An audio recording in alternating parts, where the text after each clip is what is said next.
Hello, Mr. Wilson. I'm Manav, and today I'll be presenting my analysis of Chinamanda Ngozi Adichie's impactful TED Talk presentation, The Dangers of a Single Story. This TED Talk blends personal narrative and cultural critiques. Adichie does this skillfully through stories of her past and of an example how she also held a single stereotype about Mexicans herself.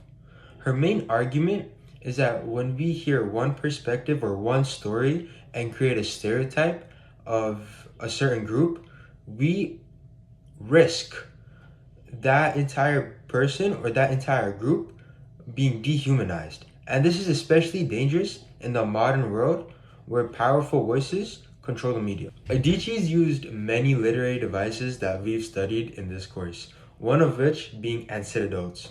She does this when she shares stories of her past, such as when she was a little girl reading British literature in Nigeria and how that limited her worldview, and how her American roommate thought that she only listened to tribal music or didn't know how to operate a stove, which is just insane to me. She also uses irony throughout the TED Talk. She does this when she talks about her own problems and how she also stereotypes against a group of Mexicans, or used to at least, showing that no one is immune to this problem this our community has. She also uses a metaphor. I believe that the phrase single story can be seen as an extended metaphor for stereotyping in general, right? Repetition. She uses the phrase single story so many times, which allows the audience to understand the significance and allows the audience to actually stick to the idea. When using all of these devices together, she is essentially guiding the audience and making it clear what the thesis is. Throughout this TED Talk, there are many literary themes that we've discussed in class, such as the reader response theory. This theory argues that meaning of the text or article is created from the reader's or audience's interaction with the piece. Adichie, she anticipates her audience's preconceptions and challenges them to examine their own behaviors. This allows her audience to be more conscious and active participants in meaning making. Another literary theory that we can see in this TED Talk presentation will be the feminist theory. The feminist theory seeks to elevate marginalized women's voices in society, and Adichie's position as a Nigerian woman does exactly that. By calling us to broaden the spectrum of stories to be told, especially those of colored women. This quote up here shows how Adichie, as a Nigerian woman, was instantly reduced to the single stereotype of being helpless, reflecting on the intersectional biases tied to between both her race and gender. Connection to course text. Adichie's central argument that a single story oversimplifies the human experience can connect to various stories that we have studied in this course, such as in The Diamond Necklace by Guy de Maupassant. Lady Moselle is trapped in a single story of wealth and status. Her obsession with appearance leads to her downfall.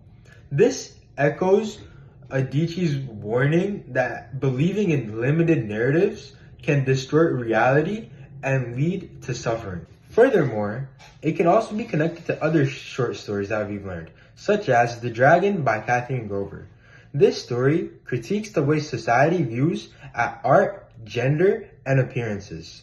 The main character's transformation from muse to creator mirrors Adichie's call to take ownership of one's story. Last and certainly not least, in A Man Descending by Guy van der Hug, this book explores male identity and internal conflict. We are introduced to a protagonist who who is viewed by society with a really narrow lens through his failures and social role, rather than the really complex person that he is. This touches on Adichie's theories, arguments rather, and it discusses the cost of reducing people down to one trait, using this quote. In The Wars, Timothy Finley explores upon a character named Robert Ross and how he was stripped of his entire identity down to one trait, that of a soldier or that of a coward. This mirrors Adichie's warnings of the danger of a single story. As she states, the problem with stereotyping is not that they are untrue, is that they are incomplete, emphasizing how such narratives can completely erase complexities of an individual. Similarly, Finley writes Robert off as he was not heroic, he was not a coward, he was merely just a man, thus reinforcing the novel's core theme of identity under pressure. I believe both of these authors, through storytelling and shifting perspective, want us to look further beyond the surface level labels put on certain people and recognize the full humanity in individuals. In this TED Talk, multiple themes come through. However, only few handful actually come through when we have to connect it to the poems we've discussed in this course.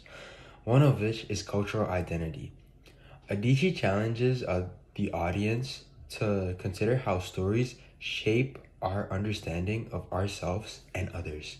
This parallels Maya Angelou's I Still Rise, where identity is reclaimed through pride and self-perseverance in the face of societal oppression.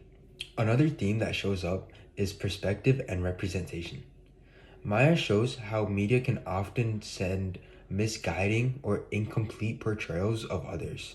This parallels Let America Be America Again by Landstrom Hughes, where the poet exposes the gap between the American ideal and the lived reality of the marginalized workers in America. Both critiques offer a dominant narrative and call for a more inclusive representation. Last but certainly not least, another theme that shows up is empowerment through narrative. By encouraging other people to write their own stories or tell their own stories, Adichie advocates for reclaiming agency. This parallels For My Mother May I Inherit Half Her Strength by Laura Goodson, where the act of remembering a mother's resilience becomes an act of empowerment. Additionally, in I Know Why the Caged Birds Sing, use a metaphor of a caged bird to represent suppressed identity and voice. Exactly what Adichie aims to free through complete storytelling. There are multiple poetic devices in this TED Talk. I believe the biggest three are imagery, parallelism, and voice. She uses imagery quite a bit. She uses imagery to paint a picture to the audience of how her first house in Nigeria looked like, how her first roommate in America looked like, and how they acted, and what type of books that she used to read in Nigeria. She uses parallelism to build a sort of impact and confidence in herself. She structures these sentences so perfectly, so precise. It really hits you. It resonates with you when she's done talking, which is really well done.